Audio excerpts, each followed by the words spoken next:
Hi everyone, this is Dr. J. Nitya, Professor in the Department of Information Technology at K.S.Rangasamy College of Technology. The topic for discussion today is pipelining in process under the subject Computer Organization and Architecture. So what is the need for pipelining? The pipelining improves the performance of the process by overlapping the execution of machine instructions. For example, consider the instruction add AX, BX. So for executing this instruction, what are the steps to happen is, you have to first fetch the instruction from the memory of the computer, and then you have to automatically increment the program counter because you have to fetch the next instruction. So the program counter has to be automatically incremented. So after fetching the instruction, decode the instruction to understand what that instruction has to do, and then perform the corresponding arithmetic logical operations. Whether here for this case it is add operation, so perform the corresponding arithmetic logical operation, and then the result of that operation can be either stored in the memory or it can be stored in one of the destination registers. So wherever you want to store, that can be mentioned in the instruction itself.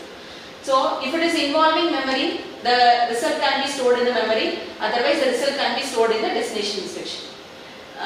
So here for any instruction to be considered, we will have all these 5 stages: fetching, decoding, that is performing the corresponding ALU operation, involving the memory, and then finally writing the result into the destination register. So why we go for pipelining? So that can be involved with the speed of execution of a process can be increased. So how can you increase the speed of the process? There are many ways in which you can increase the speed. The first one, use any faster technology, circuit technology in the design of building a processor or the memory. That will increase the speed. And also, you can arrange the hardware in such a way that more than one operation can be performed at a time. So the number of operations performed per second is increased, but in all these cases, the time in which you require to perform a particular operation is not changed. So in short, a pipelining denotes an assembly language operation. So to understand better the concept of pipelining, consider a traditional example. It's a laundry example. Consider we have 4 people, A, B, C and D, where each having 4 loads of cloths. They have to do the washing purpose. So the washer takes 30 minutes, and let us assume the dryer takes 40 minutes and the folder takes 20 minutes. So if all these 4 people, A, B, C and D, they are going to do the process of washing. First, let us take the person A. He will do the washing for 30 minutes and do the rinsing, that is here processing for 40 minutes, and then folding for 20 minutes. So that's what it's described. So washer, dryer and folder. So similarly, the person B will also do washer, dryer and folder. So each person will take 30 plus 40 plus 20. Totally 90 minutes each will take. And then if they are performing the process sequentially, totally the sequential laundry will take 6 hours for completing this 4 load. Okay. This will also happen in case of normal processing. Now, we do just a slight change in that processing. That is, instead of doing sequentially, we are going for a parallel execution. That's what we are going to do in a pipelining process. That is, the person A is doing washing and then drying and then folding. By the time the person A is doing a drying process, the washer is free. So the B person can make use of the washer. And then by the time he is doing folding, dryer is free, B can move for drying. Okay. Similarly, the process is happening in a parallel way. So when you consider this slot, A is doing folding, B is doing drying and C is doing washing. So simultaneously all the machines are getting occupied. So what is the result of it? What is the advantage you gain by it? That is, by using this pipeline laundry, we will just take only 3.5 hours to complete the 4 loads. Previously it was 6 hours, now it just takes only 3.5 hours. So how we apply this concept in a computers? So the previous example what I told you is just in a normal day-to-day life example, but how we are going to apply in a computer? So in case of computers, whatever instruction you have, you will this is a simpler way of understanding the processing of computers. Any instruction will have fetching unit and execution unit. So all the instruction will have fetch and execute. So if it is done in a sequential way, the first instruction will get fetch, executed. Then second instruction fetch, executed. Third instruction fetch, executed. So likewise, it is get continuously process in a sequential way. So now we are just applying the concept of pipelining in this. So what is the change that happens is, we will have the instruction, first instruction it is fetched and executed. While the first instruction is getting executed, we can fetch the second instruction. And then while the second instruction is getting fetched, we can fetch the third instructions. So previously for completing the 3 instructions, we need totally 6 cycles to complete. But here when we go for pipelining, for completing the 3 instructions, we will just take only 4 cycles. So that is the advantage we get by applying the concept of pipelining. So this is a slightly extended version of how we apply the concept of pipelining. So as I mentioned in the first slide, we have 5 stages of any instruction to be executed. That is fetch, decode, compute, memory and write. So while the first instruction is fetched and while it go for decoding, we will start fetching the second instruction. While the second instruction is getting decoded, we will start fetching the third instructions. So likewise, we will complete all the operations, and at the 5th cycle we will be getting back the first instruction. At the 6th cycle itself, we will get the second instruction to be completed. At the 7th cycle, we will get the third instruction to be completed. So that's why by the concept of pipelining, all your instructions will be completed at a faster rate. Okay. So this is an organization in which a pipeline is implemented in your processes. So here we will have stage buffer B1, B2, B3, B4. What these are denotes is, these are the intermediate buffers which is placed between the stages. So what are the stages? First one is instruction fetch. We will first fetch the instruction from the memory of the computer. So between the stage 1 and stage 2, that is fetch and decode, we will have an intermediate buffer. So between 2 stages we will be continuously placing the buffers. So we know buffer is the one, it stores the data temporarily. So we will have a temporary interstage buffer here B1. So once the instruction is fetched, stored in the buffer, then it is given for the decoding stage. And then after it is decoded, whatever the instruction which you need for the compute operation, that is, if you are doing an addition operation, one data may be directly specified in the instruction. The second data, whether you get the second data from the instruction or from the memory or from a register which is available in it. So all this can be done by means of this buffer. Once you get all this data, you will do for the computation stage.